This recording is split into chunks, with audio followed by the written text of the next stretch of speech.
The temple moon, called Reln Oru, had no name in any living tongue, and the cleric who knelt at its broken gate had spent 40 years learning to read the warning carved above it. His name was Othic Vel, and he was the lowest of the tallymen. He kept the old slates that no one else would touch. He copied dead scripts onto fresh stone. He counted things that had already been counted 1,000 times, because counting was the whole of his faith, and Othic counted better than he did anything else. 300,000 ships hung in the dark above him. They were the hallowed tally, the great crusade of the concordance, and they had come to Reln Oru to do what they always did. They had come to unmake a false god. Othic did not look up at the fleet. He looked at the gate. The warning above it was not in the concordance script. It was older. It was carved in a spiral that began small and grew, the way a number grows when you keep adding to it, and Othic had broken his eyes for 10 seasons, learning to follow the spiral inward. Most of his order said the spiral meant nothing. They said it was weather. They said dead worlds carved nonsense. They said a stone with no god behind it could not speak. Othic had translated 4 words of the spiral so far. He had checked them 9 times. The 4 words said, in the oldest grammar of the burned tongue, "Do not wake the keeper." He had sent that translation to the Tally Lord 11 times. Each time it had come back stamped with the same single mark, the mark that meant noted and discarded. 11 times. Othic kept the 11 returns in a wooden box, because he kept everything, and because some part of him already knew the box would matter. The box was old. His grandfather had carved it, before the concordance took the family world into the count, and Othic kept his whole life inside it. The 12 returns now. The dead grammar he had pieced together one symbol at a time. A flat gray stone from the gate of a moon he had read on his first crusade, 60 years ago, where the warning had also been ignored, and the world had also been counted to nothing. He had been young then, and certain, and he had fired with the rest of them. He did not fire any more. He kept the box instead. A younger cleric had asked him once why he bothered. The order paid the same whether a tallyman read the gates or not. The slates Othic copied went into vaults no one opened. The warnings he translated went up a chain that discarded them. Why spend a whole life, the young cleric had asked, being careful about a thing no one wanted carefully done? Because someone has to, Othic had said. Because a warning that no one keeps is the same as a warning that was never carved, and the builders went to the trouble of carving it, and the least I can do is go to the trouble of reading it. He had not expected the young cleric to understand. He had not understood it himself until today, kneeling at the gate of Reln Oru with 300,000 ships overhead, about to find out that the trouble had been worth it all along. Far above, the order to begin came down the chain. The crusade had a way of unmaking a false god, and it had not changed in 9,000 years. First, the Tally Lord read the charge aloud across every channel, so that the false god could not claim it had not been warned. Then the singers began. Then the unmaking started, and it did not stop until there was nothing left to count. The charge against Reln Oru was simple. Somewhere in the dead temple beneath Othic's knees, the old records said, a war relic of the vanished builders still slept. The crusade did not care what it was. The crusade cared only that the lost peoples of this arm of stars had once knelt to it, had once carved it into stone, and called it by a name that meant the one who ends, and that meant it was a god, and the concordance suffered no god but the tally. So the tally would count it to 0. Othic had read the charge in the briefing slate that morning. He had also read, in the very same briefing slate, the line that everyone else skipped. The line said, the relic of Reln Oru had been catalogued once before, 800 years ago, by a smaller crusade. That crusade had numbered 4,000 ships. It had begun the unmaking at the temple gate, exactly as this one would. The briefing did not say what happened to the 4,000. It simply marked them lost and moved to the next page. Othic had spent the whole flight here trying to find the rest of that record. There was no rest of it. There was a beginning, and then a blank, and then 800 years of silence, and now a new crusade 60 times larger, come to finish a job the records pretended had never failed. He had written that down too. He had sent it up the chain. It had come back noted and discarded, the 12th return for his wooden box. The kneeling singers began their chant, and the unmaking started. It started the way it always did, with a single lance of light from the lead ship of the tally, a thin white line drawn from the heavens to the temple gate, meant to crack the seal so the rest could pour in. 300,000 ships waited their turn behind that first lance, patient as numbers in a column, certain as arithmetic. The lance struck the gate. The gate did not crack. Othic felt it before he understood it. He felt the heat of the lance 200 paces from where it hit, and he felt the heat stop, the way a shout stops at a wall. The white line burned against the old stone, and the old stone drank it. The spiral above the gate brightened, ring by ring, from the inside out, as if the carving itself were a vessel filling with light. On every channel of the crusade, a single small sound began. It was a tone, one note, very low, the kind of sound a thing makes when it is waking and has not yet decided whether to be gentle about it. Othic had heard that tone exactly once before, in a recording so old the Order had filed it under myth. He had listened to that recording 400 times because no one else would. He knew the tone the way a man knows his own heartbeat, and so Othic Vel, lowest of the tallymen, was the only living soul among 300,000 ships who understood what the tone meant. It meant the keeper was awake. He stood. His old knees screamed, and he ignored them. He turned his face up to the fleet that filled the sky, and he opened the one channel a cleric of his rank was allowed, the lowest band, the band no one monitored, and he said the only true thing he had left to say. He said, "Stop the singers. Stop them now. The myths were not myths. The keeper is real, and it is waking, and we have just told it. We came to count it to 0. No one answered him. On the lowest band, no one ever did. Above the gate, the spiral finished filling. The last ring at its center went bright, and for one held breath, the whole carving shone like a struck bell. Then the light sank back into the stone, and the stone went dark again, and the temple moon of Reln Oru began, very slowly, to open. It did not crack. It did not break. The dead temple that men had named a tomb peeled back along seams that no scan had ever found, seams that ran for kilometers, and Othic understood with a cold that started in his chest and spread outward that he had been kneeling not at a gate but at a hatch. The whole temple was a hatch. The whole moon was a door, and the thing the door had been keeping for 9,000 years began to rise. It came up out of the dark of the moon without sound, without flame, a long shape of seamless gray-black that caught the light of 300,000 ships and gave none of it back. It rose the way a mountain would rise if a mountain decided to leave the ground. Othic had stood beside the largest warship the Concordance had ever built. It would have been a splinter laid against the flank of the thing now climbing the sky above him. He found that he was counting. He could not help it. Counting was his whole faith. He counted the length of it as it cleared the moon, 11 kilometers, then 12. Then he stopped counting, because the rest of it was still coming up out of the ground, and his arithmetic had run out before the keeper had. On the flank of it, where the gray met the light, an old script glowed faintly to life.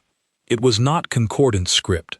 It was the same spiral grammar carved above the gate, the burned tongue of the vanished builders, and Othic could read it.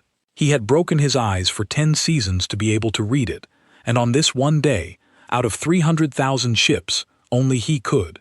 The script gave the keeper a name. It was the name the lost peoples had carved into the temple and into 100 dead worlds, the name the crusade had come to erase as a false god. The name meant the one who ends. But beneath it, smaller, in a hand that looked almost tired, the builders had carved a second line, a truer line, the line a maker carves when it knows the makers will be gone and wants the thing left behind to be understood by whoever finds it. The second line did not say God, it said Warship, and it said, "This is the doomsayer," and it keeps the warning so the warning will be kept, and if you have woken it you were told, you were told, you were told. Othic Vel sat down hard on the broken stone of the gate. Above him the hallowed tally, 300,000 strong, finally noticed the thing that had risen into their formation, and the channels that had ignored his every warning for 40 years, filled all at once with a single question, asked 300,000 times in 300,000 frightened voices. The question was, what is that? And Othic, who had the answer, who had always had the answer, who had sent the answer up the chain 12 times and watched it come back noted and discarded each time, began, very quietly, to laugh. It was not a happy laugh. It was the laugh of a man who has spent his whole life being right about a thing no one would let him be right about, and who has just watched the proof of it rise 11 kilometers into the sky. They had ignored the warnings. Now the warship was going to prove the myths true, and Othic was going to live to count exactly how true they were. The Tally Lord of the hallowed Tally was named Garin Sul, and in 900 years of unmakings he had never once been afraid. Fear was not allowed in the concordance. Fear was a flaw in the count. A god was only a number that had grown too large for its world, and a number, however large, could always be reduced to zero if you brought enough ships and enough patience, and refused to be moved. Garin had reduced 200 false gods to zero. He had a chamber on his flagship where he kept their broken idols, 200 of them, lined up in rows, counted and labeled and silent. He looked now at the thing rising out of Reln Oru, and for the first time in 900 years, Garin Sul felt the cold edge of a number he could not place. He had felt many numbers in his life. That was how a Tally Lord understood the world. Everything had its number, and a wise commander learned to feel the number before the singers proved it, the way an old sailor feels the weather before the sky shows it. The number of a fortified world. The number of a fleet that would break, and the number of a fleet that would not. Garin had felt 200 gods, and known, before a single lance was fired, exactly how much unmaking each would cost. He was famous for it. The young captains called it the Tally Lord's nose, and they meant it as praise. His nose told him nothing about the thing rising out of Reln Oru. That was the trouble. It was not that the number was large. He had felt large numbers before, stars and worlds and the great drowned gods of the deep arms, and they had all yielded to the count in the end. This was different. When he tried to feel the number of the gray shape climbing the sky, his sense of it slid off, the way a hand slides off wet stone, and found nothing to hold. There was no number there to feel. And a thing with no number was, by the first law of the tally, a thing that did not exist, and yet it was rising into his formation 11 kilometers tall, and very plainly there.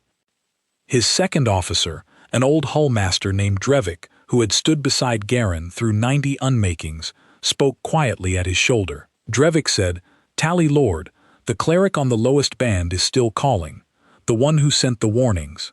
He says we have woken something we cannot count, and he begs us to stop the singers."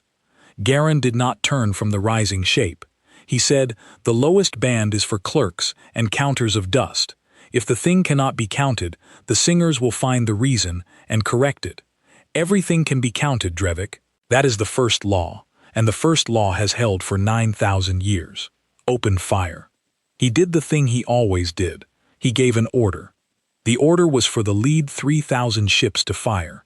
Not the great unmaking. Not yet. Only a measured volley. Enough to take the measure of the thing. 3,000 ships was more firepower than most species had ever assembled in their entire history. It was a rounding error in the hallowed tally. Garin spent it the way a rich man spends a coin he will not miss. 3,000 ships fired on the doomsayer.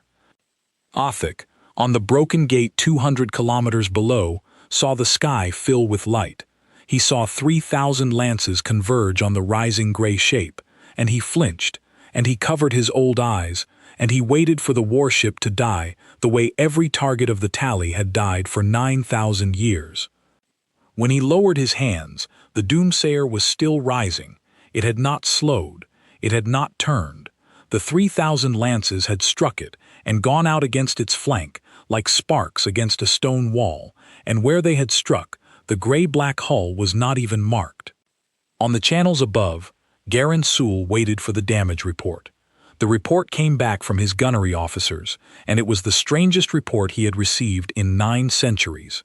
It said the volley had landed. It said the energy had been delivered, in full, exactly as fired. And then it said the energy was gone. Not deflected, not absorbed and radiated, gone, as though 3,000 ships had fired into a hole in the arithmetic of the world, and the numbers had simply come out the far side equal to nothing. So he ordered the count he always ordered when he did not understand a thing. He ordered the singers to find the keeper's number. This was the heart of Concordance War. Every false god, the doctrine said, was only a number wearing a name. The singers were not warriors.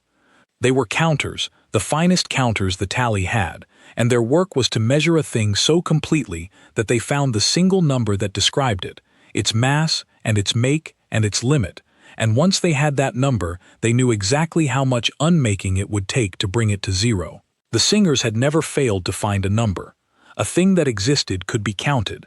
That was the first law of the tally. 40,000 singers turned their instruments on the doomsayer and began to count it. Othic, far below, heard the singing start. He heard it the way you hear a tide, a low sound rolling through the bones of the moon, and he knew what it meant, and he laughed again, that same broken laugh, because he had read the 4 words of the spiral, and the 40,000 singers had not. The singers counted the doomsayer's length, and the length kept changing, because the warship was still rising, and would not hold still to be measured.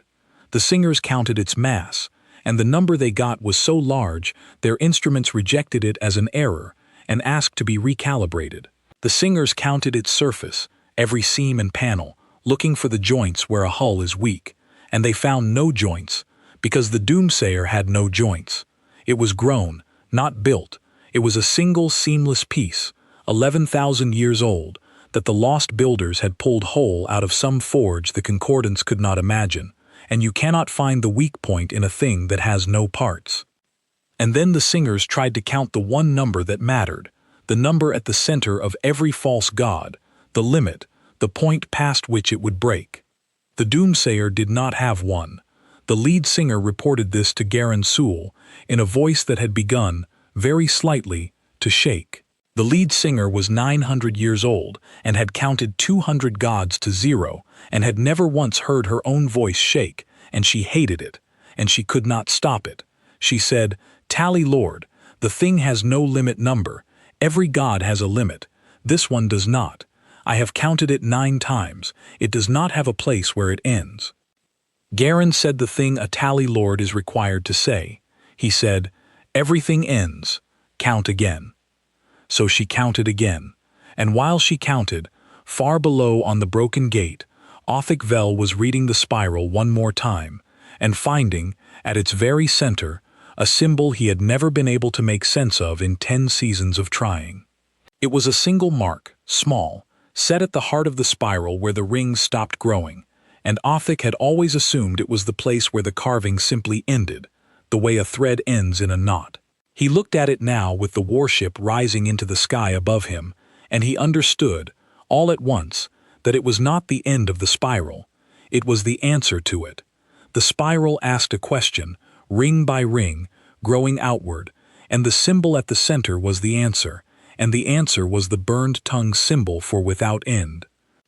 The lost builders had carved a warning whose whole shape was a number with no limit, spiraling out from a center that meant without end, and they had carved it above the gate of the thing that had no limit, so that anyone who could read would know, before they ever fired, that they were looking at a thing that could not be counted to 0. The warning was not only in the words, it was in the shape, and the Concordance, which read everything as a number, had looked at the most honest number ever carved and called it weather. Othic put his hand flat against the cold stone of the spiral, and he laughed, and the laugh had no breath in it. He said aloud, "To no one, to the moon, to the rising warship, you wrote it as plainly as it can be written. You wrote it so a child could read it, and we still would not look." Above him, the lead singer counted a 10th time, and an 11th, and each time the limit number came back blank, and each time it cost her more to report it, because a singer who keeps finding nothing begins, in time, to wonder whether the fault is in the thing she is counting or in the count itself. That was the crack. That was where the doubt got in. Garen Sewell could feel it spreading through his singers the way frost spreads through stone, and there was no order in the doctrine that could stop it, because the doctrine had never imagined a day when the singers would count true and the truth would be a blank. Far below on the broken gate, Othic Vel rose to his feet, because the doomsayer had finished rising, and now it was turning, and it was turning toward the fleet. It turned without thrust. There was no flare of engines, no plume, no sound. It simply changed which way it was pointing, the way a thought changes direction, and the 11-kilometer mass of it came about to face the 300,000 ships of the hallowed tally, and the old script on its flank brightened, and Othic read the new lines as they glowed to life. The new lines were a warning. Of course they were.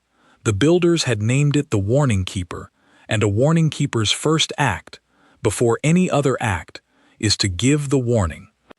The doomsayer spoke, and it spoke on every channel at once. The lowest band Othic used, and the highest band only the Tally Lord could reach, and every band between, and it spoke in perfect concordance script, which it should not have known, which it could not have known, because no living thing had taught it. But it had been listening. It had been listening since the moment the first lance touched the gate. It had taken the speech of 300,000 ships and learned the whole of it in the time the singers had taken to fail at counting it, and now it spoke their tongue better than they did, and what it said was short. It said, "You were warned." The warning was carved at the gate and copied to 100 worlds and sent up your own chain 12 times. You chose to discard it. I am the keeper of the warning. I am bound to give it once more, and only once, and then I am bound to do the thing I was made for. So I give it now. Turn the crusade around. Leave this arm of stars. Do not count what you cannot count. You have one chance to take this warning, and it is the same chance the 4,000 had 800 years ago, and they did not take it, and that is why your records have a blank where their ending should be. Then the doomsayer went silent and waited. It was a real wait. That was the part the records would later argue over, the part the survivors would swear to, and the doctrine would refuse to believe. The warship did not threaten and then strike. It threatened, and then it stopped, and it held still in the sky, 11 kilometers of gray-black hanging silent above the moon, and it waited for the crusade to make a choice. Othic counted the wait. It lasted 9 minutes, 9 full minutes, in which 300,000 ships could have turned, in which a single order from the flagship could have ended the whole thing with every soul on every ship still alive. The doomsayer gave them 9 minutes. It was the most generous thing Othic had ever seen a weapon do, and the crusade spent all 9 of those minutes doing nothing but reloading. On the flagship, Garen Sewell's old second officer, the hullmaster Drevik, spoke once more into the silence. Drevik had stood beside the Tally Lord for 90 unmakings, and he had earned the right to speak when no one else could. He said, "Tally Lord, it is waiting. It unmade our vanguard and then it stopped, and it is waiting, and a thing that wished to destroy us would not wait. 9,000 years of doctrine tells us to fire, but I have stood beside you a long time, and I am asking you, this once, to look at the thing that is happening instead of the thing we were taught. It does not want to fight us. It wants us to leave. We can leave." Garen Sewell looked at his oldest officer, and for one moment, the length of one held breath, he almost heard him. Othic would never know how close it came, but Garen was the Tally Lord, and the Tally Lord was the doctrine made flesh, and a man cannot unmake himself in the length of a single breath. He said quietly, "Drevik, if I turn this crusade, the concordance ends me, and it sends another Tally Lord with another 300,000 ships, and we will have lost 200,000 of our own to teach the next fleet nothing. The only way this means anything is if we win, and we always win. Stand to your post." Drevik stood to his post. He had been a soldier too long to do anything else, but he never fired his ship's lances again, not once, and when the unmaking came, the Cern Atta was not the only hull that lowered its weapons. There was a flagship's hullmaster who had heard a warning and could not unhear it, and that mattered. Later, more than he would live to know. On the flagship of the hallowed tally, Garin Sul stood in his chamber of broken idols and made the decision that 9,000 years of doctrine made for him. A false god that could speak was still a false god. A false god that could threaten was the most dangerous kind, because it could frighten the faithful, and a frightened crusade was a crusade that lost its count. The only answer was the answer that had never failed in 900 years. He ordered the unmaking. Not the volley of 3,000, the unmaking. The full weight of the hallowed tally, 300,000 ships, every lance and every singer, turned upon a single target and held there until the target was zero. It had reduced gods to dust. It had cracked moons. It had, once, in a war the concordance no longer spoke of, unmade a small star. There was nothing the unmaking had ever failed to bring to nothing, because nothing in the counted universe could stand against the arithmetic of 300,000 ships all subtracting at once. The order went down the chain.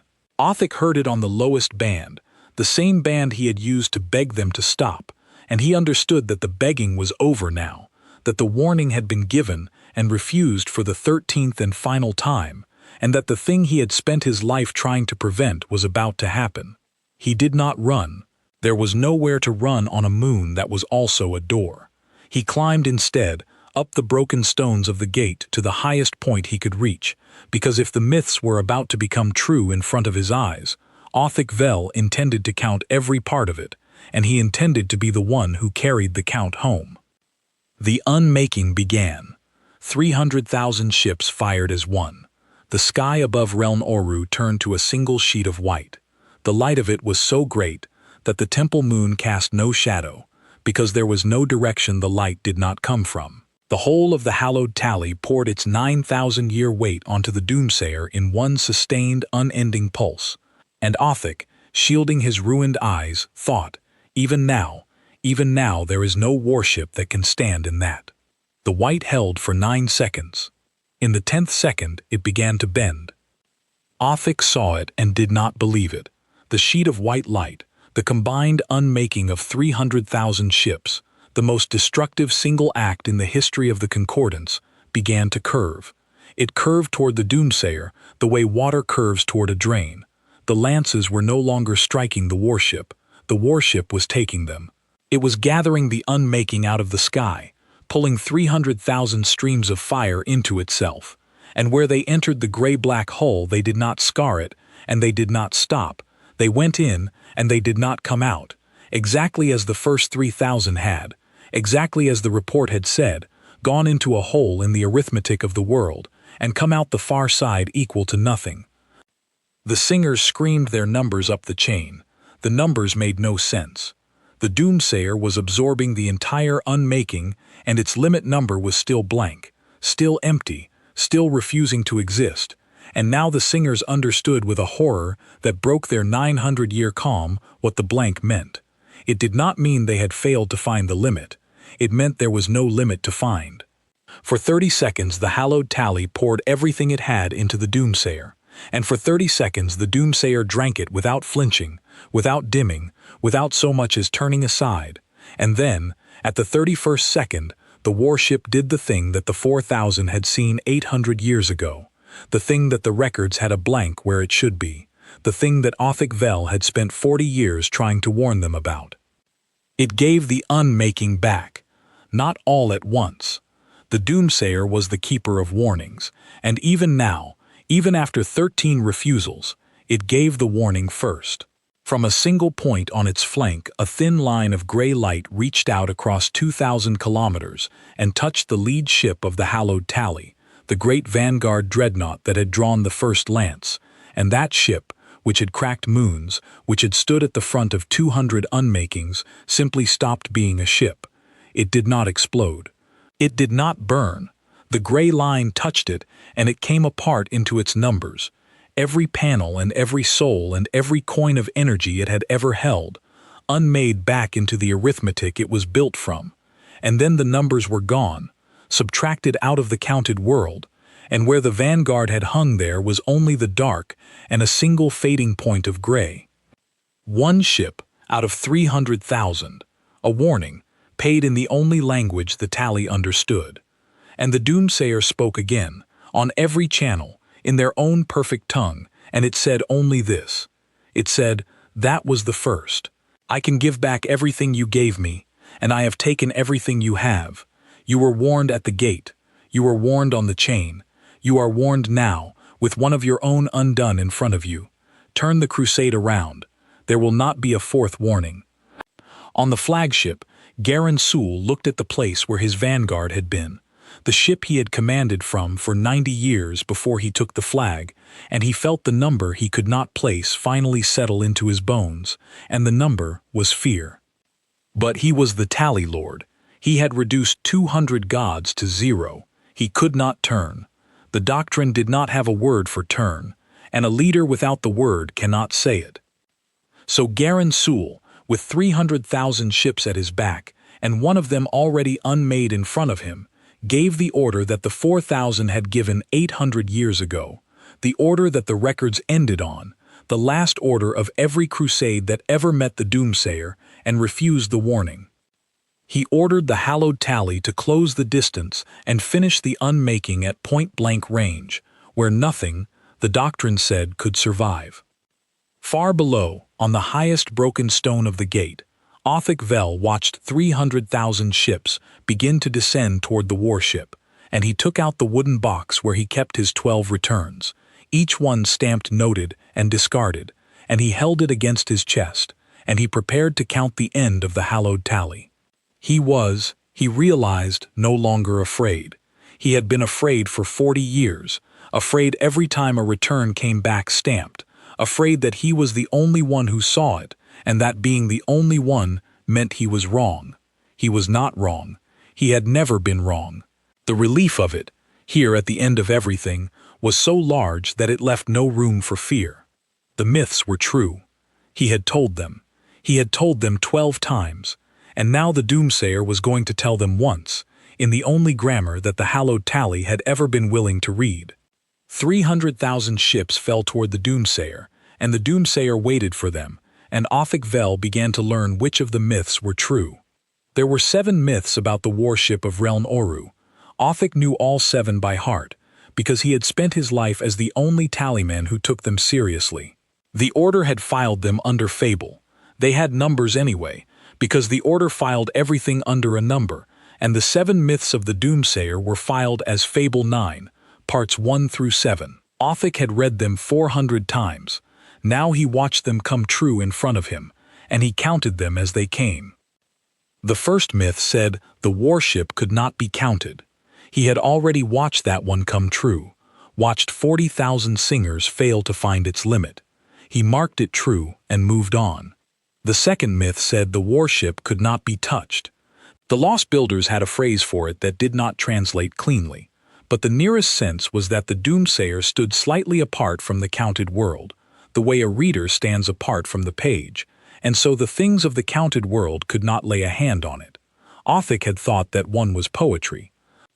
Then the first wave of the descending tally reached the warship, 10,000 ships at point-blank range, close enough to ram, and they tried to ram. 100 captains drove their hulls straight at the gray-black flank, meaning to do with mass what they could not do with fire. Othic watched 100 ships strike the doomsayer at killing speed. None of them hit it. They reached the place where the hull was, and they passed through the place where the hull should have been, and they came out the other side, and the doomsayer was not there, and it was also not anywhere else. It was exactly where it had been, and the ships had simply not been able to occupy the same arithmetic as the warship. They could not touch it. They had never been able to touch it. The 3,000 lances at the start had landed only because the doomsayer had let them land, had reached out and gathered them, the way a hand reaches out to take a thing that is offered. When the warship did not reach, there was nothing to reach. Mass meant nothing. The second myth was true. Othic marked it. 2 of 7. The third myth said the warship remembered every shot ever fired at it, and could give each one back to the ship that fired it, in order, whenever it chose. This was the one the Order had laughed at hardest. A warship was not a ledger, they said. A warship did not keep accounts. The doomsayer kept accounts. When the close attack began, The gray light reached out from the warship's flank, and it did not spray wide, and it did not strike at random.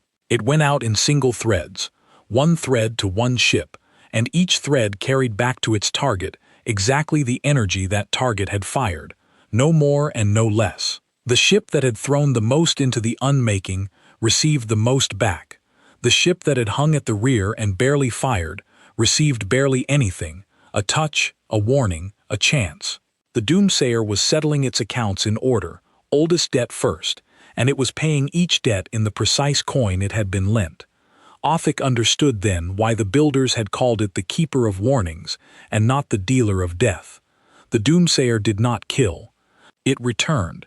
Every soul on every ship that came undone had bought their undoing with their own fire, and the warship was only the ledger that made sure the sum came out true. The ones who had not fired were not touched. The ones who fired the most were the first to go. It was the most patient violence Othic had ever seen, and it was the most exact, and somewhere in the cold arithmetic of it he found something that was almost mercy. The doomsayer was telling them, in the only grammar they read, that the unmaking they had brought was not a weapon, it was a debt, and it had just been called in. He watched a single ship's account close, and he never forgot it, though it was one of 200,000. It was a heavy hull near the front, an old Crusade dreadnought that had fired without pause from the first volley to the last, a ship that had thrown more into the unmaking than almost any other.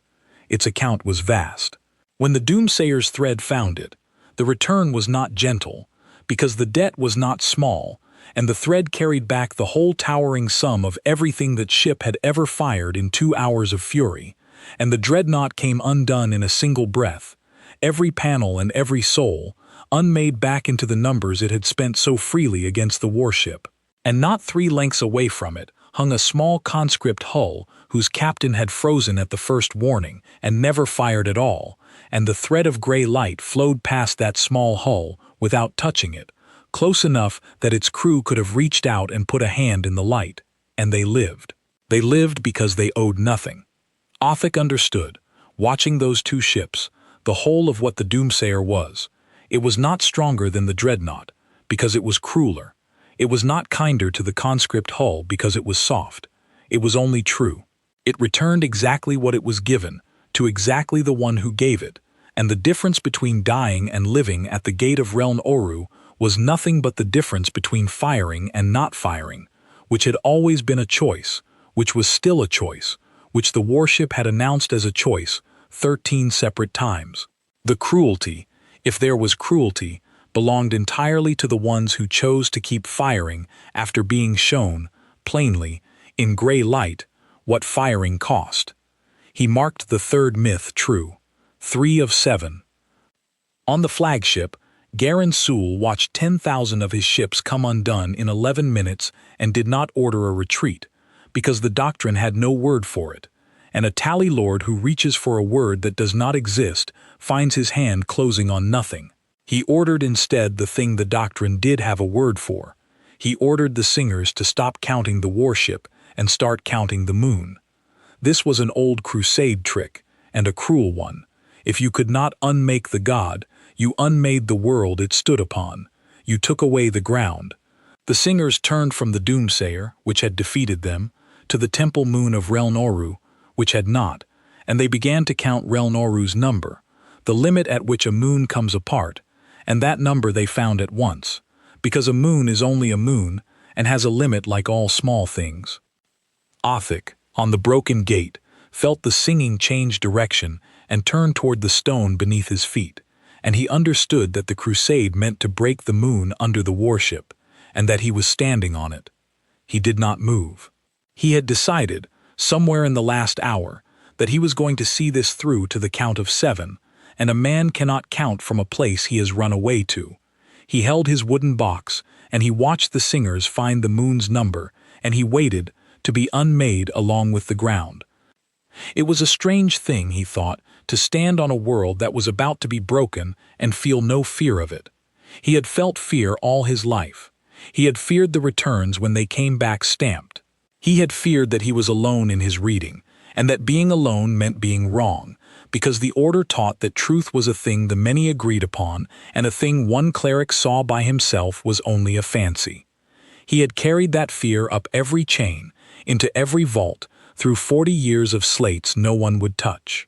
And now, at the gate of Reln Oru, with the singers turning their count toward the very ground he stood on, the fear was simply gone, burned away in the white light of having been proven right, and what was left in its place was the clearest thing Othic had ever felt, which was that it did not matter whether he lived, only whether the count was kept. So he kept it. He spoke aloud as the singers found the moon's number, narrating it to the wooden box, as if the box were a fellow cleric, because someone had to witness, and there was no one else. He said, "They have given up on counting the warship and turned to counting the moon. They mean to take the ground from under it. This is the old trick, recorded in 9 vaults, used against gods that could not be reached. It has worked 200 times. It is about to fail for the first time, and I am standing on the place where it fails." The doomsayer did not let it happen. This was the 4th myth, and it was the one Othic had loved best, because it was the one that made the warship more than a weapon. The 4th myth said the keeper kept more than warnings. It said the keeper kept the warned. The builders had carved it on the temple wall in the burned tongue, and the cleanest sense of it was, the one who ends does not end the innocent. The gray light reached out from the doomsayer, and it did not strike the singers. It wrapped the moon. It closed around Reln Oru, the way a hand closes around a coin, gentle, complete, and the singer's count slid off the stone and found no purchase, because the moon was no longer entirely in the counted world either.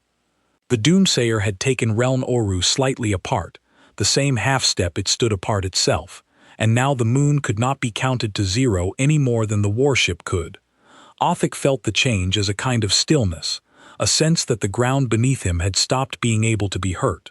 He looked down at his own hands and understood that the warship had just, without being asked, without knowing his name, reached out and made the cleric on the gate impossible to unmake. It had warned them. It had returned what they fired. And it had, in the middle of settling its accounts with 300,000 ships, taken the time to put a hand over the one small life standing on the doorstep. Othic Vel, who had not wept in 40 years, wept then. He marked the 4th myth true through the blur of it, 4 of 7. The 5th myth said the warship could speak with the dead of its makers. The Order had filed this one as madness. Othic had always thought it meant something gentler than it sounded, a record, an archive, the warship carrying the recorded minds of the builders the way a library carries its writers. He never learned, that day, exactly which it was, but he heard it. Across every channel, under the perfect concordant speech, a second voice began. It was older, it was many voices, layered, the way a choir is one sound made of many throats, and it spoke the burned tongue, the spiral grammar, and Othic could understand perhaps 1 word in 9. The words he caught were not threats, they were names. The doomsayer was reading names, thousands of them, tens of thousands, the names of the lost peoples of this arm of stars, the ones who had carved the warship into stone and called it the one who ends, the ones the crusade had come to erase. The warship was saying their names back into the dark, so that the unmaking of the tally would happen over the sound of the very people the tally had come to forget. It was making sure that whatever else was lost today, the builders would not be. 5 of 7, true. Othic listened to the names with his whole body. He did not understand most of them, but he understood the reason for them, and the reason cut deeper than any weapon the tally had ever carried. The concordance had a word for what it did to a people it unmade. The word meant cleared. A world that had been counted to 0 was a cleared world, and a cleared world had no past, because the tally erased the records along with the ships, so that there would be no one left to argue that the false god had ever been anything but a false god. Othic had filed 1,000 cleared worlds in his life. He had stamped their names into vaults no one opened. He had never once heard any of those names spoken aloud, because the doctrine taught that a cleared thing was better left uncounted, and a tallyman did not waste breath on a number that had been brought to 0. The doomsayer wasted breath on all of them. It spoke the names of the lost peoples of this arm of stars one after another, slowly, with care, the way you read a list when every entry on it mattered, and Othic understood that this was the thing the warship had truly been built to defend. Not the moon, not itself, the memory. The builders had known they were dying.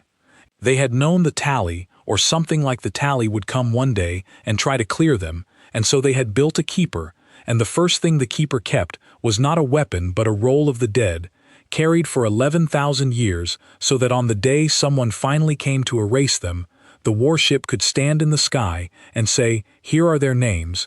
You did not get to clear them. They were here. They were real. And I remember." Othic took out a fresh slate, his hands shaking, and he began to copy the names down as the doomsayer spoke them, because that was the only thing a tallyman could do that mattered, and because he was the only soul among 300,000 ships who would have thought to. He filled one slate. He started another. He would carry those slates home. He did not know it yet, but they would become the first true record the Concordance had kept in 9,000 years, the first names it spoke aloud instead of clearing, and the keeping of them would change the Empire more than the loss of 200,000 ships ever could. The sixth myth was the one the Order had used to dismiss all the others. The sixth myth said the warship had never lost, not bent, not retreated, not failed, not once in 11,000 years. The Order had said no real thing was undefeated. Everything that fought long enough lost eventually. A warship that had never lost was not a warship, they said. It was a story people told because they were afraid. Othic watched the sixth myth become arithmetic in front of his eyes.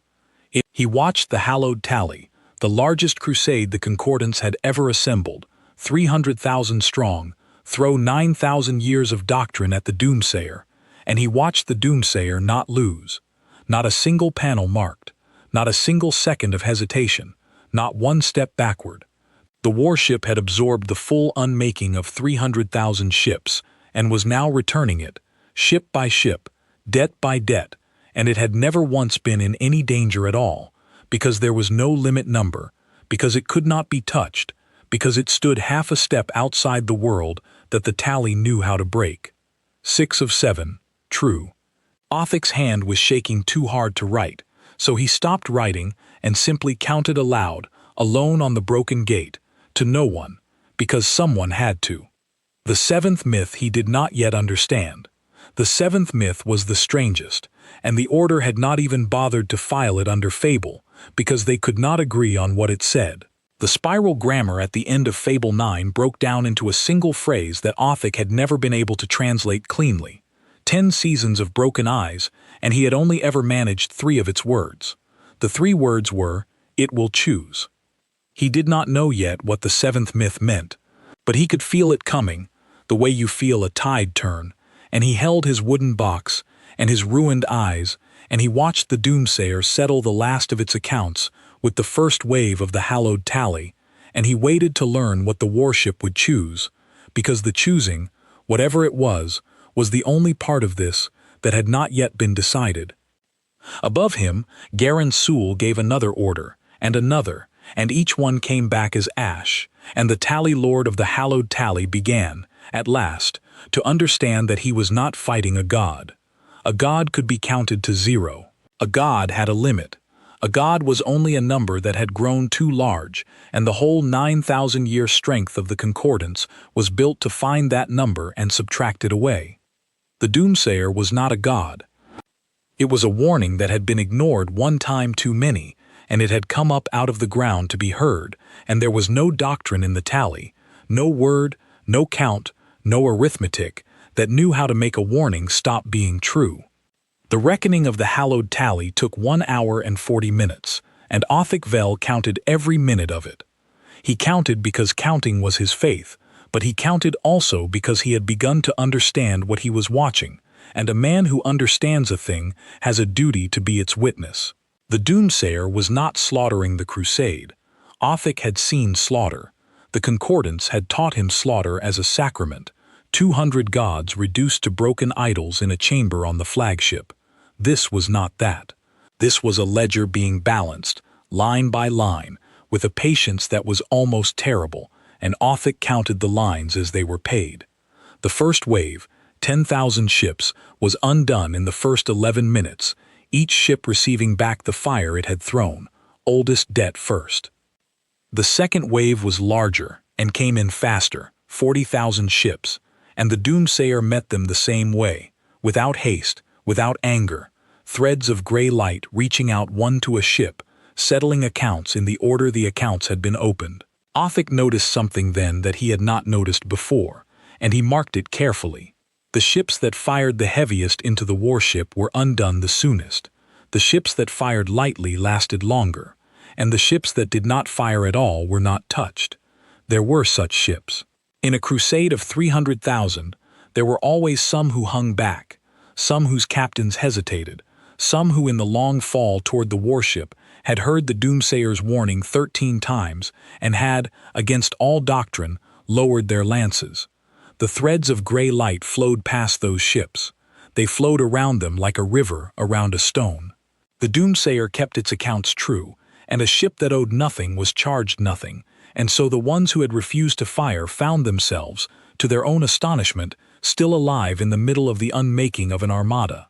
Othic understood the lesson of it before the crusade did. The warship was not winning. Winning was a word for two things that wanted the same prize. The doomsayer wanted no prize.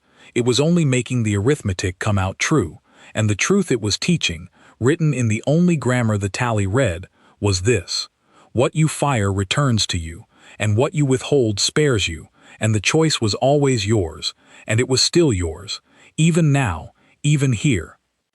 The fastest way to survive the doomsayer was to stop attacking the doomsayer. It had said so at the gate. It had said so on the chain. It had said so 13 times, and only now, with 60,000 ships undone and the lesson written across the whole sky in gray fire, did the crusade begin, ship by ship, to hear it. They began to lower their lances. Not all of them. The faithful core of the tally, the oldest captains, the ones who had counted gods to zero alongside Garin Sul for centuries.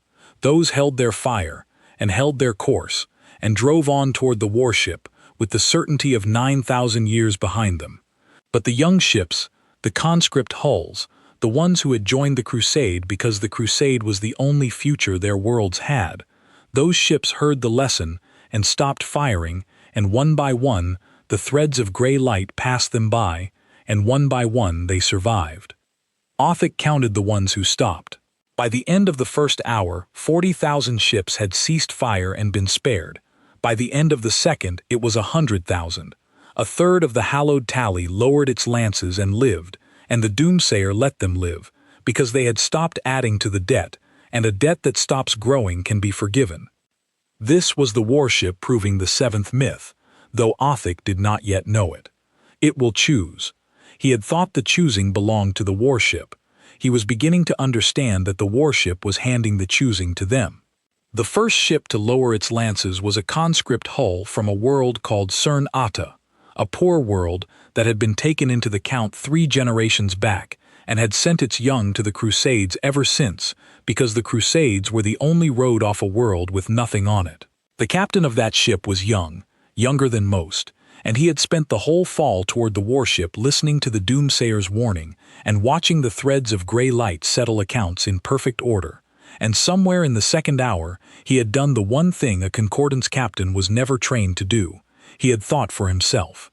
He had looked at the arithmetic and seen that the ships still firing were dying, and the ships that stopped were not, and he had drawn the conclusion that the doctrine forbade, which was that the warship was not lying, that it had told them exactly how to live, and they had refused to hear it. He lowered his lances. He did it expecting to die.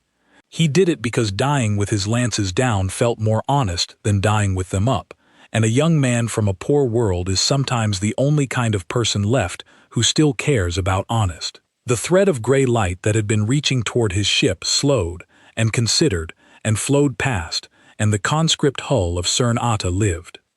His crew saw it, the ships around him saw it, and on the lowest band, the band no one monitored, the young captain of Cern Ata did the bravest thing done at the gate of Reln Oru that was not done by the warship. He spoke. He said, "This is the Cern Ata. I have lowered my lances, and I am alive. It is not lying to us. It never was. Lower your lances and live. For the love of your worlds, stop firing and live. It spread from there, ship to ship, captain to captain, the way truth spreads once one person is brave enough to say it out loud. 40,000 ships lowered their lances in the next hour. The Cernata had become the carved gate for all of them, the one warning finally read. Garin Sul watched a third of his crusade lower their lances and felt something worse than fear. He felt doubt. In 900 years he had never doubted. Doubt was the crack through which a false god entered the faithful.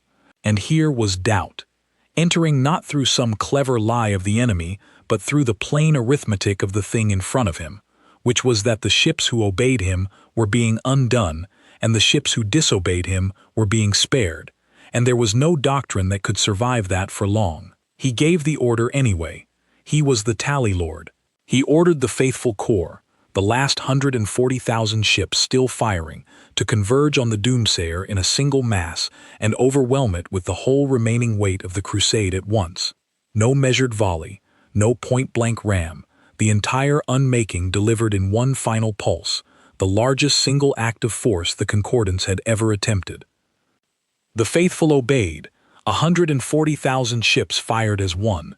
The sky above Relnoru, which had already turned to white once, turned to white again, brighter, total, a sheet of pure unmaking that should have ended anything the counted universe contained. Othic, on the broken gate, did not shield his eyes this time. He had decided to watch. If this was the moment the seventh myth came true, he would not learn it with his hands over his face. The Doomsayer took the pulse the way it had taken every pulse. It gathered the white out of the sky, drew 140,000 streams of fire into its flank, and the fire went into the hole in the arithmetic of the world and did not come out, and the warship was not marked, and the warship did not bend, and the warship did not lose, because the warship could not lose, because that was the sixth myth, and the sixth myth was true. And then the Doomsayer balanced the ledger. It did not do it cruelly. Even now, with the last and largest blow of the crusade absorbed into itself, the warship gave the warning one final time. The same words on every channel. You fired. This is the return. You were warned. And then the gray light reached out, 140,000 threads at once, each one carrying back exactly what its ship had lent, and the faithful core of the hallowed tally, the oldest captains, the counters of gods, the chamber fillers of broken idols, came undone altogether, unmade back into the numbers they were built from, subtracted out of the counted world, gone. It took 9 seconds. When the white faded from the sky, the hallowed tally was no longer the largest crusade the Concordance had ever assembled. It was 100,000 ships, drifting, lanceless, silent, the ones who had stopped firing, the ones who had been spared, and at the center of their formation hung the Doomsayer, 11 kilometers of gray-black, unmarked, unmoved, undefeated, exactly as it had been when it rose out of the moon 2 hours before. Garin Sul's flagship was not among the survivors. The Tally Lord had fired to the last. He had emptied his ship into the warship in the final pulse. Every lance, the full debt, and the warship had returned the full debt, and the chamber of 200 broken idols had come undone, along with the rest of him, and the 200 gods he had counted to zero were, in the end, counted to zero alongside him.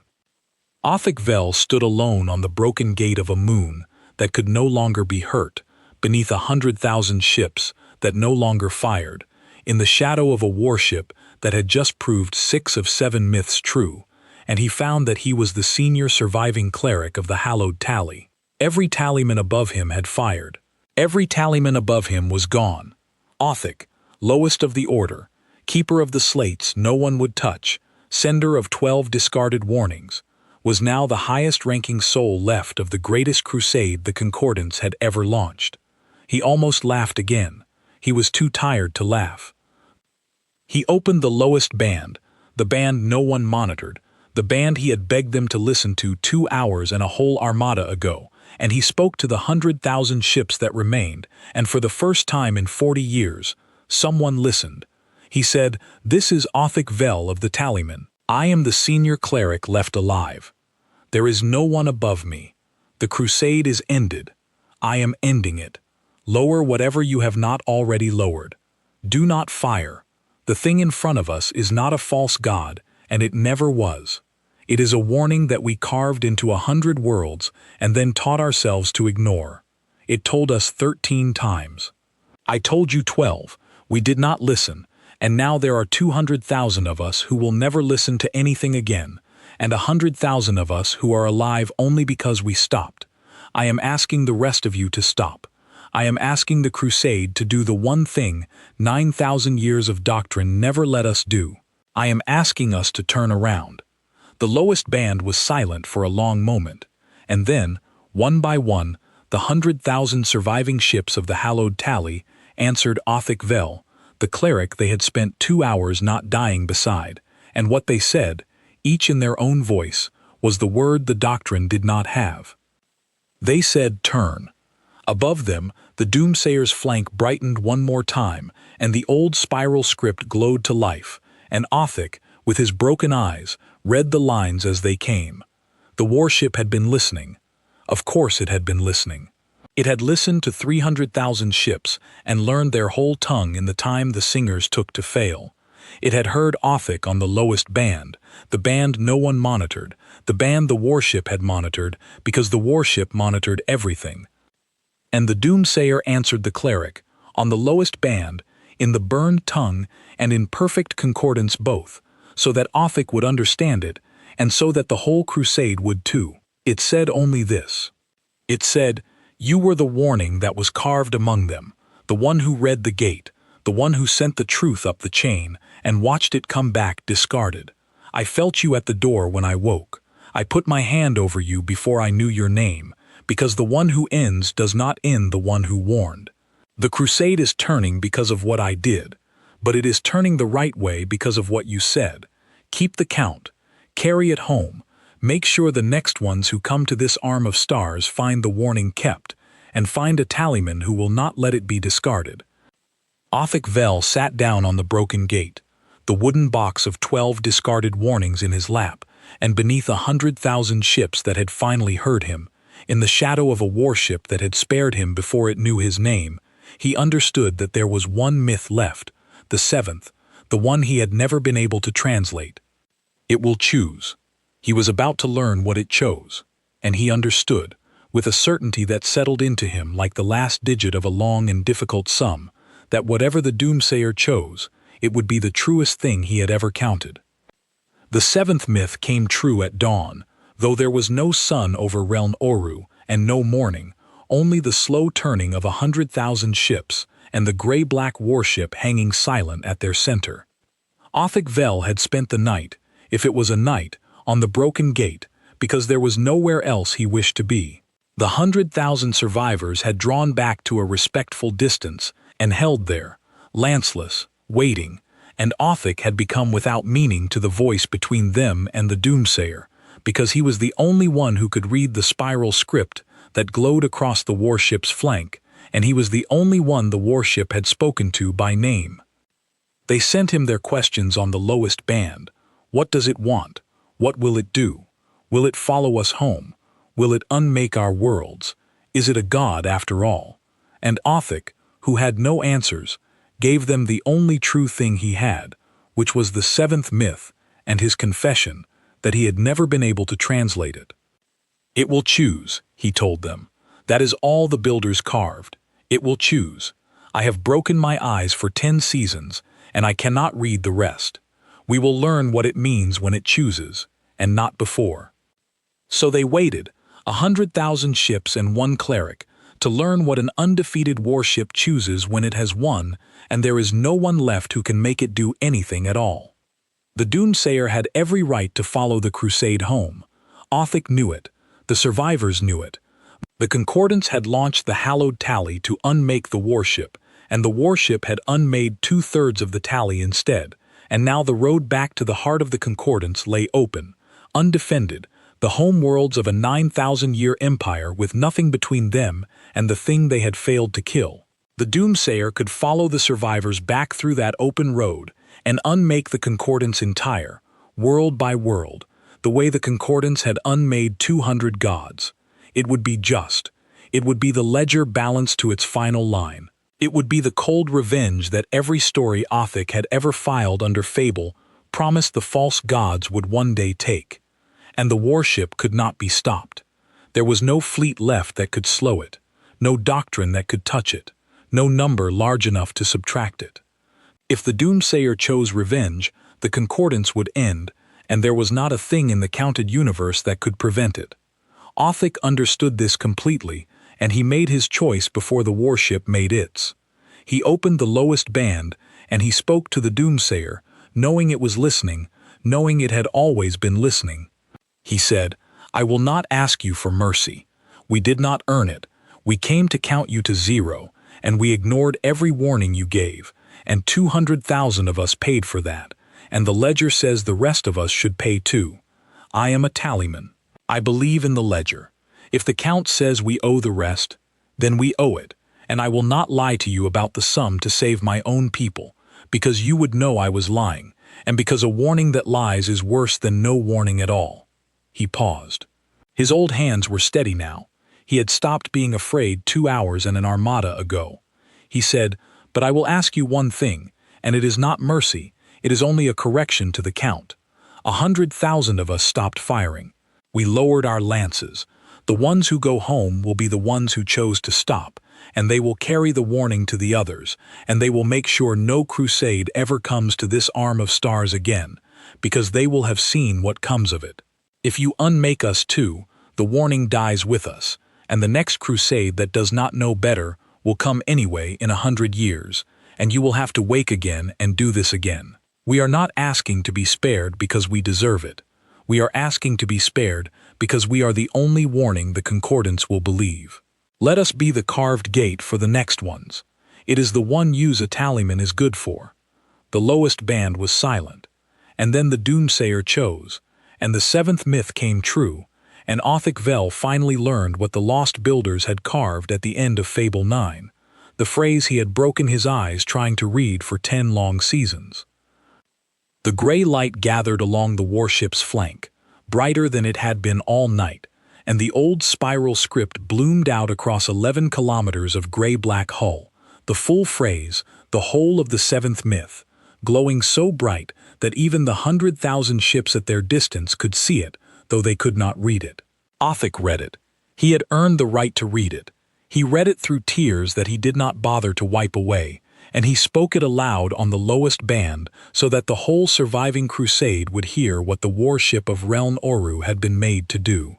The 7th myth, in full, said this. It said, "The one who ends will be offered every reason to end everything, and it will be able to, and nothing will be able to stop it, and that is exactly why its makers built it to choose.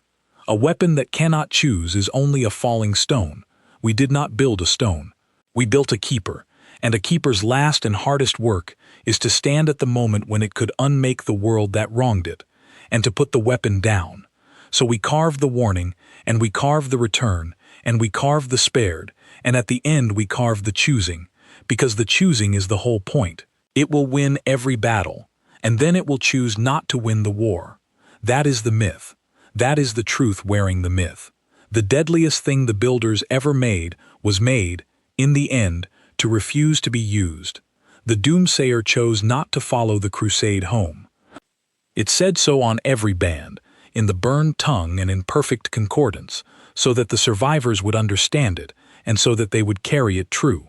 It said, "The road to the heart of the concordance is open, and I will not walk it. I have balanced the ledger of this gate. The ones who fired have paid. The ones who stopped are spared. There is no further debt, because a debt that has been paid cannot be charged twice, and I am the keeper of true accounts, not the inventor of new ones. Go home, carry the warning, keep it where it cannot be discarded, and tell the concordance the one thing it has never been able to count, which is that a strength with no limit is only worth keeping if it knows how to be still." Then the doomsayer began, very slowly, to descend. Othic watched it go down into the moon the way it had come up, without sound, without flame, 11 kilometers of gray-black settling back into the temple moon of Reln Oru, the hatch that was a moon closing seam by seam over the warship that the lost builders had made to keep a warning. The spiral script faded last, ring by ring, from the outside in, until only the center still glowed, the 4 words Othic had read at the very start, the 4 words he had sent up the chain 12 times. Do not wake the keeper. And then the center went dark, and the seams of the moon closed, and the gate sealed itself above the warship, and the temple of Reln Oru was a tomb again, or looked like one, the way it had looked like one for 800 years, the way it would look like one for the next 800, until the next crusade came that did not read the gate. Except that this time, the gate would be read. Othic would see to that. He stood on the broken stone alone, the wooden box of 12 discarded warnings in his arms, and above him, 100,000 ships that no longer fired, began, at last, to turn for home. They sent him a small craft. They could not leave the senior surviving cleric of the hallowed tally standing on a sealed tomb for the rest of his life. And besides, they had questions, 100,000 ships of questions, and only one soul alive who could read the script that had answered them. Othic boarded the small craft, and he carried his box, and as the craft lifted from the broken gate, he looked down one last time at the spiral carved above it, and he understood it now the way you understand a thing you have lived rather than read. It was not weather, it was not nonsense. It was the truest warning ever carved, and it had been carved by people wise enough to know that warnings get ignored, and so they had not only written the warning, they had built the thing that would make the warning true, and they had given the thing the one quality that made it safe to build, which was the choosing. The pilot of the small craft was the young captain of the Cern Atta. He had asked for the duty himself. He was not a cleric and he could not read the spiral, but he had been the first to lower his lances, and he wanted to meet the man who had read the gate, and the two of them sat together in the small craft as it rose, the oldest surviving tallyman and the youngest surviving captain, and neither of them spoke for a long while, because there was nothing yet that words were big enough to hold. When the young captain finally spoke, he asked the only question that mattered to him. He said, "Why did it spare me? I was part of the crusade that came to kill it. I fell toward it with my lances hot like all the rest.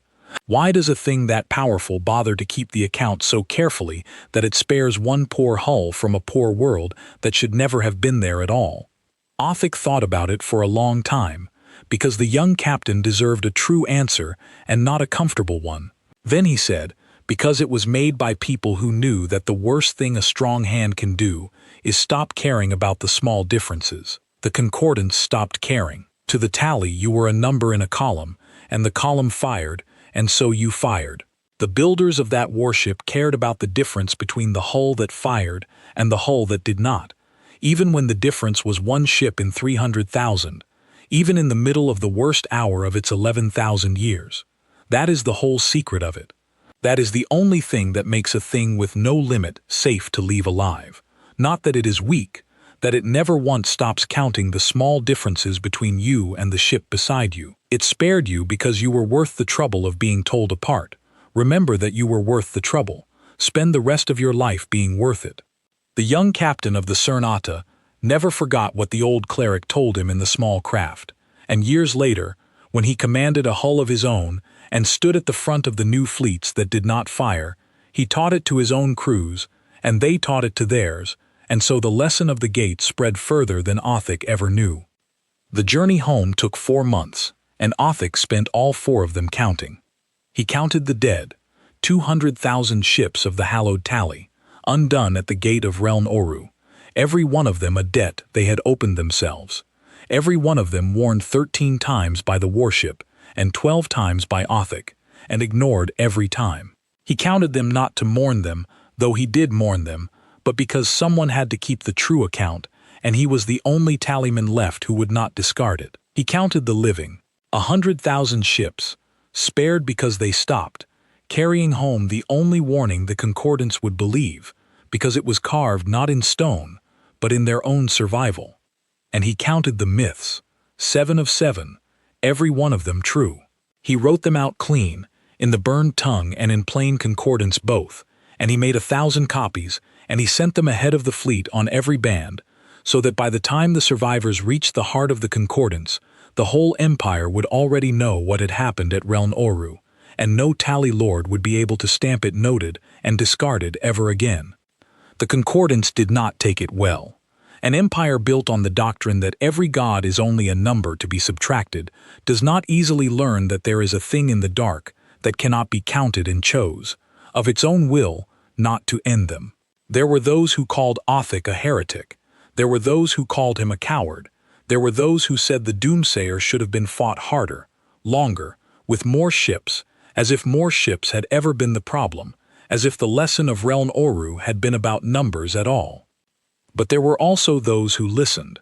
There were the 100,000 who had been there, who had lowered their lances and lived, who would never again believe that strength was the same as size. And there was Othic Vel, the lowest of the tallymen, who had been right for 40 years and could now prove it, who carried the wooden box of 12 discarded warnings into the highest chamber of the concordance and set it down on the table in front of the council that had discarded them, and opened it, and read the warnings aloud, one by one, all 12, each stamped noted and discarded, until the chamber was silent and ashamed. He did not gloat. He had been a cleric too long to gloat. He only kept the count, because the count was true, and a true count was the only revenge a tallyman ever needed. The oldest of the council, a creature so ancient it had stamped its first warning discarded 600 years before Othic was born, asked him the question the whole chamber wanted answered, and none of them could bear to say. It asked if the thing was as powerful as you say, if the road to our worlds lay open, if nothing in the counted universe could have stopped it, then why are we still here? Why did it not finish us?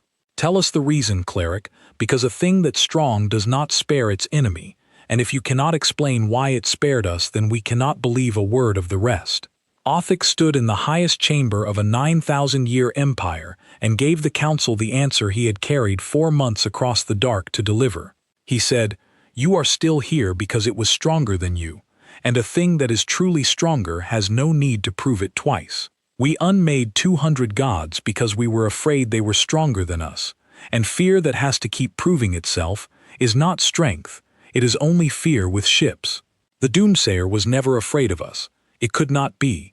There was no number we could reach that it had to fear, and a thing with nothing to fear does not need to clear its enemy from the sky to feel safe, because it is already safe, and so it can afford the one thing we never could.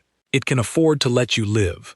It spared us not because we were worth sparing, but because sparing us cost it nothing, and ending us would have cost it the only thing it cared about keeping, which was the difference between itself and us. The day it unmade us for no reason but that it could, it would have become exactly the thing it was built to warn against, and its makers were wise enough to build it so that it would rather sleep forever than become that. That is your answer. We are alive because the strongest thing in the dark would rather be still than be us." The chamber was quiet for a long time after that. Then the ancient counselor did a thing no counselor of the concordance had done in 9,000 years. It picked up one of the 12 returns from Othic's open box, the oldest one, the first warning Othic had ever sent up the chain 40 years before, and it read it aloud, all the way through, in front of the whole council, and when it reached the stamp at the bottom that said noted and discarded, it did not say those words. It set the slate down gently instead, and it said, noted, and kept, and that was the day the doctrine of the tally began to die, not with a battle, but with one old creature choosing, at last, to read a warning instead of stamping it away. The concordance disbanded the crusades, not all at once, and not without quarrel, but it disbanded them. There were no more unmakings. The chamber of broken idols on the lost flagship had gone down with Garen Sewell, and no one built another, because the Empire had finally learned, at the cost of 200,000 ships, what the lost builders of Reln Oru had known 11,000 years before, which was that a thing you call a false god might only be a warning you were too proud to read. They made Othic Vel the keeper of the gate. It was a new office, invented for him, because the old offices did not have a word for what he did. His work was to keep the warning of Reln Oru where it could not be discarded, to copy it onto 1,000 worlds, to teach the next clerics to read the spiral grammar so that the burned tongue would never again be filed under fable. He took apprentices. He taught them to count things no one else would count, to keep the slates no one else would touch, to send the truth up the chain even when it came back stamped, and to keep sending it, because a warning that gives up is no warning at all. He lived a long time, for a tallyman. He was old when he began, and he grew older, and his eyes, already broken by 10 seasons of the spiral grammar, finally failed him altogether, and in the end he could not read the warnings he had spent his life keeping. It did not matter. He had them by heart. He could recite all 7 myths of the doomsayer in the dark, and he did, often, to his apprentices, who would carry them on. He never went back to Reln Oru. He did not need to. He knew what was down there, sealed in the moon that was a hatch, the warship that could not be counted and could not be touched and could not be unmade, sleeping over the warning it was made to keep, waiting for the next crusade that did not read the gate. But that crusade never came. Othic had made sure of it.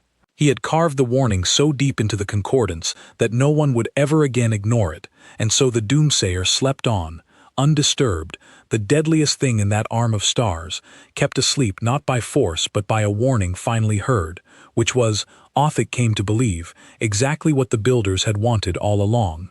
They had not built the warship to fight. They had built it so that one day someone would read the gate and understand, and put the lances down before they were ever raised, and let the keeper sleep. On the last day of his long life, Othic Vel asked his eldest apprentice to bring him the wooden box. The 12 returns were still in it, all 12, stamped, noted, and discarded, soft now with age and handling. He held them in his old hands one more time, and he laughed, the same broken laugh he had laughed on the gate of Reln Oru all those years ago, except that it was not broken anymore. It was only the laugh of a man who had been right, and had lived to make it matter. He told his apprentice the thing he wanted carried on after him, and the apprentice wrote it down, and it became the first lesson taught to every keeper of the gate from that day forward. He said, "They ignored the warnings. I want you to remember that they ignored the warnings, because you will be tempted, every one of you, to think that you would have listened, that you are wiser than the hallowed tally, that you would have read the gate. You would not have. No one did. 300,000 ships flew to Reln Oru, and only one of them read the gate, and he was the lowest cleric on the lowest band, and they discarded his warning 12 times. That is the lesson. The warning is always there. The myth is always true. The keeper is always real, and always sleeping, and always waiting to be proven right.